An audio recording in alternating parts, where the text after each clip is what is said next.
라스베가스의 한 포커 테이블, 선글라스를 쓴 플레이어들이 서로를 노려봅니다. 하지만 당신은 선글라스 챙기는 걸 깜빡 잊어버렸네요. 아마 당신은 게임 내내 불안할 겁니다. 하지만 만약 상대가 고릴라라면요? 아니면 고양이라면 어떨까요? 그래도 여전히 선글라스가 필요할까요? 진화심리학자 마이클 토마셀로는 흥미로운 실험을 진행하고 있었습니다. 인간 아기와 유인원 새끼들을 모아 동일한 테스트를 해보는 것이었죠. 연구자가 천장을 올려다보면 아기들과 유인원들이 어떻게 반응하는지 관찰하는 것이죠. 인간 아기들은 연구자의 눈동자가 위로 향하면 그 눈동자를 따라서 천장을 올려다봤습니다. 하지만 어린 침팬지나 고릴라들은 연구자가 고개를 위로 올려야만 그제서야 시선을 따라했죠. 왜 인간 아기들은 눈동자 움직임에 이렇게 민감할까? 토마셀로는 이 의문을 풀기 위해 거울 앞에 서봅니다. 그리고 자신의 눈을 자세히 들여다보다 소름 끼치는 사실을 발견해요. 그는 곧장 동물원으로 달려가 다른 영장류들의 눈을 관찰해봅니다. 고릴라, 침팬지, 오랑우탄 모든 유인원들의 눈에는 한 가지 공통점이 있었습니다. 눈동자 주변이 모두 어두웠죠. 하지만 인간의 눈은 달랐습니다. 눈동자 주변이 새하얗게 빛나고 있었죠. 우리는 왜 이런 기괴한 눈을 가지게 된 걸까? 토마셀로는 의아했습니다. 답을 찾던 토마셀로는 의외의 곳에서 힌트를 발견했는데요. 바로 개들이었죠. 개들은 늑대에서 진화했습니다. 하지만 수만 년 동안 인간과 살며 조상들에게는 없는 것들을 갖게 되었죠. 개들은 주인이 어디를 가리키면 그 방향을 정확히 보죠. 하지만 늑대는 사정이 다릅니다. 아무리 인간이 손가락으로 가리켜도 늑대는 그저 그 손가락만 바라볼 뿐이죠. 더 놀라운 건 바로 눈썹을 들어올리는 근육입니다. 이 근육으로 개들은 눈을 더 크고 동그랗게 만들 수 있고요. 해외에서는 이런 눈을 퍼피 아이스라고 부릅니다. 동물보호소에서 눈을 크게 뜨고 눈썹을 자주 올리는 개들이 더 빨리 입양된다고 합니다.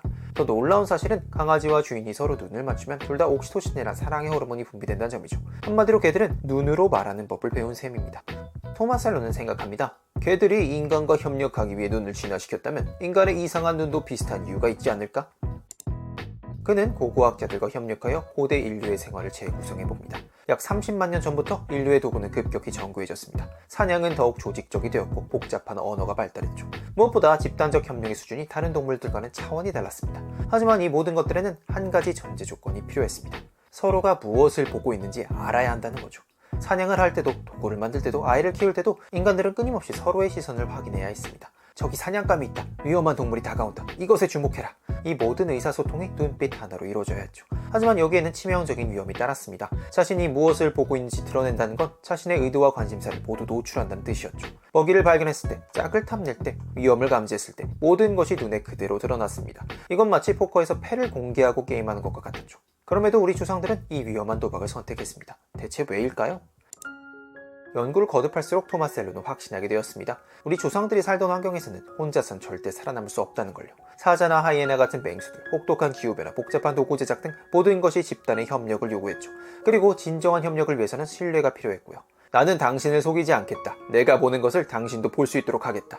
이것이 인간의 눈이 전달하는 메시지였습니다. 물론 이 선택에는 큰 대가가 따랐습니다. 인간은 거짓말을 할 때 눈을 제대로 마주치지 못합니다. 관심 있는 사람을 볼 때 시선이 자꾸 그쪽으로 가고요. 우리의 모든 감정과 의도가 눈에 고스란히 드러나죠. 하지만 보상이 훨씬 컸습니다. 인간 아기들은 태어나자마자 엄마의 눈을 찾습니다. 그리고 그 눈빛 교환을 통해 언어보다 먼저 소통을 배우죠. 연인들은 말없이도 눈빛만으로 사랑을 확인합니다. 친구들은 곁눈질만으로 서로의 마음을 알고요.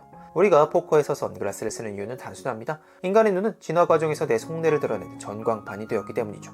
우리는 스스로 투명해지기로 선택한 지구상 유일한 종입니다. 우리가 인간인 이유는 언어와 도구를 쓸 줄 알아서 뿐만은 아닙니다. 서로의 눈을 바라보며 마음을 나눌 수 있기 때문이죠. 하지만 현대인들은 TV나 스마트폰 등 화면을 보는 시간이 길어지고 있습니다.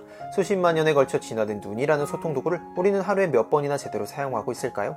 오늘은 사랑하는 사람들의 눈을 더 자주 바라볼 수 있다면 좋겠습니다.